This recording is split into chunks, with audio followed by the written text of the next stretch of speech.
福生无量天尊，道有慈悲，贫道贤真。今天我们要继续深入解读《道德经》第17章，一念随喜，功德无量。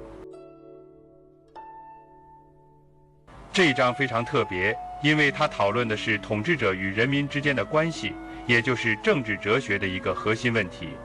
在很多版本中，这一章都被看作是老子对于理想领导方式的一种总结式表达，而通本版中的这段话虽然简短，却层层递进，揭示了从无为而治到暴政统治之间的4个层次，以及人与人之间信任结构的演变逻辑。开篇所说，太上不知有之，这句话并不是在鼓吹一种漠视或者淡化领导者存在的态度，而是在指出一种至高的治理境界，那就是人民几乎感觉不到统治者的存在，他在那里，但却不干预、不喧哗、不宣传，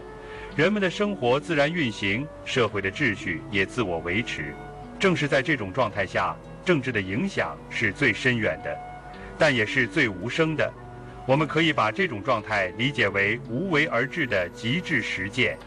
接着往下说，老子用了3个层次来进行比较，其次亲而誉之，其次畏之，其次污之。也就是说，如果不能做到让人不知有之，那退一步是被人民亲近并赞美，再退一步是被人民畏惧，最差的一种是被人民鄙视甚至嘲弄。我们可以看到，这4种状态本质上是从无为到有为，从信任到失信的一种退化路径。最理想的政治是不显权威，但却维系秩序的；最糟糕的政治是表面上威严甚至粗暴，实际上却彻底失去了人民的信任与敬重。为什么会有这种变化呢？这就牵涉到下句所说，信不足焉，有不信焉。也就是说，领导者自身缺乏诚信，人民自然也不会信任他。这句话说得很直接，但其中的哲学意涵很深刻。在现代社会管理理论中，信任是组织运行的润滑剂。如果领导者反复变卦，前后不一，那么组织成员就会失去基本的预期，从而陷入怀疑与防备的状态。而这种失信最终会破坏整个社会的合作结构。进一步的，老子还说，忧兮其贵言，意思是那种真正高明的统治者总是言语谨慎，沉静不躁，他不会轻易许诺，不轻易发号施令，因为他知道语言一旦被滥用，就会削弱其权威，而多言易失信，沉默反而积蓄力量。这在今天的公共沟通中同样成立。一个过度曝光、言语空泛的领导者，反而会让人对其权威产生怀疑；而一个言行一致、慎言慎行的人，则更容易被信任。最后一句话，功成事遂，百姓皆谓我自然。这句话的意思是说，当事情成功、社会运转顺畅的时候，人民反而不认为这是因为领导者的高明，而觉得这一切本就应当如此。这其实是最高明的领导艺术，不是让人处处称颂，而是让人根本感知不到管理的存在，把治理的结果自然地融入生活中。这种境界很难，但却是最值得追求的。我们不妨换一个角度来看这一章的意义。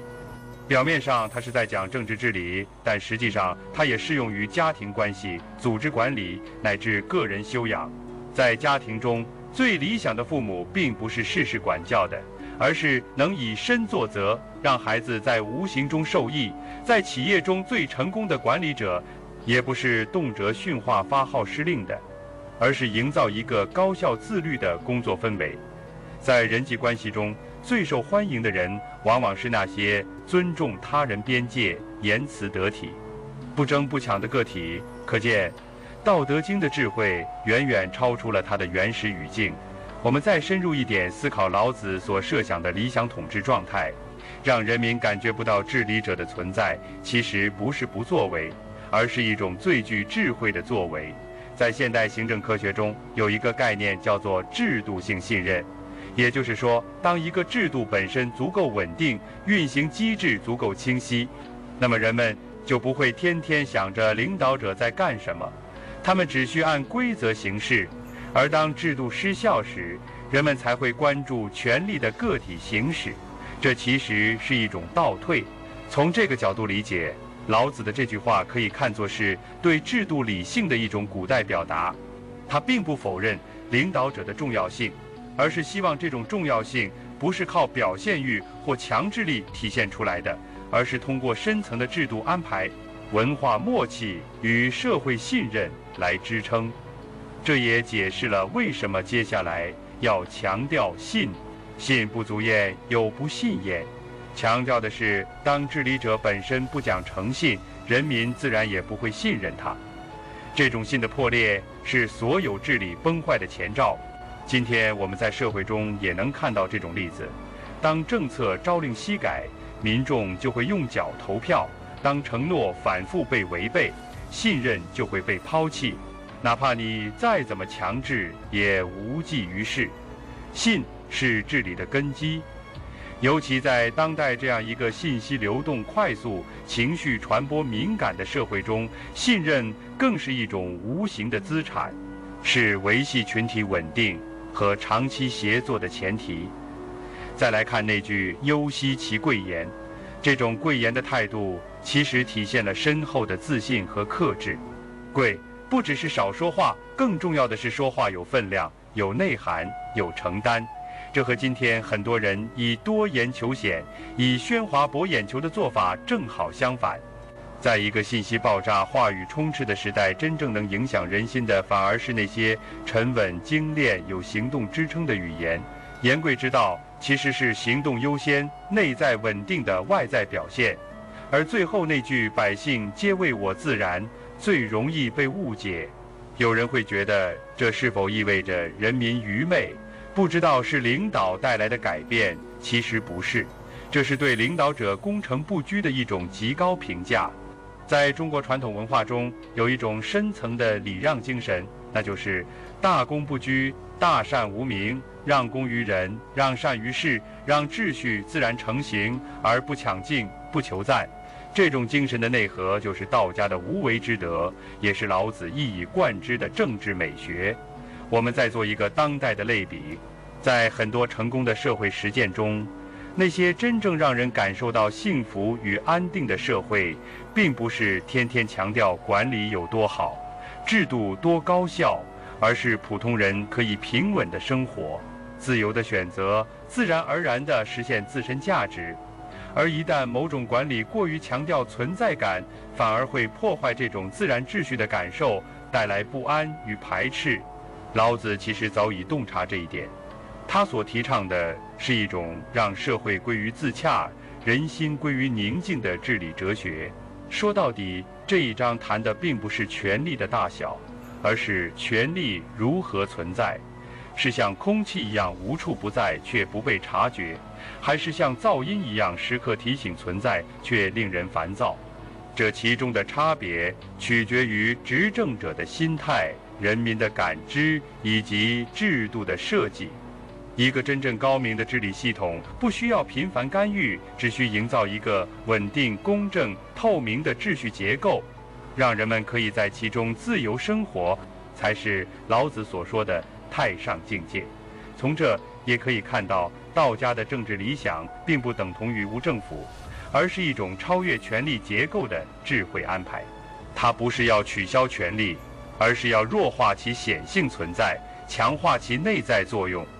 领导者的作用是搭台而不是唱戏，是扶持而不是控制，是成全而不是塑造。在这一点上，道家思想与现代组织行为学中的赋能理论不谋而合，都是强调让个体发挥主动性，而不是被动服从。所以从这一章我们可以得出这样一个结论：最好的领导是不被记住的领导，最稳定的社会是不需担心权力变动的社会，最深远的政治是不以政治之名出现的政治。而这些理念在当今世界依然具有很强的现实意义和启发价值。那么讲到这里，不知道大家是否会好奇，在这样一个以无为、慎言、贵信为核心的治理哲学之后，老子接下来又要讲些什么？在下一章中，老子将从另一个角度切入，谈论荣辱之道。这是对个人心性层面的深度反思，也是道德修养的重要转折。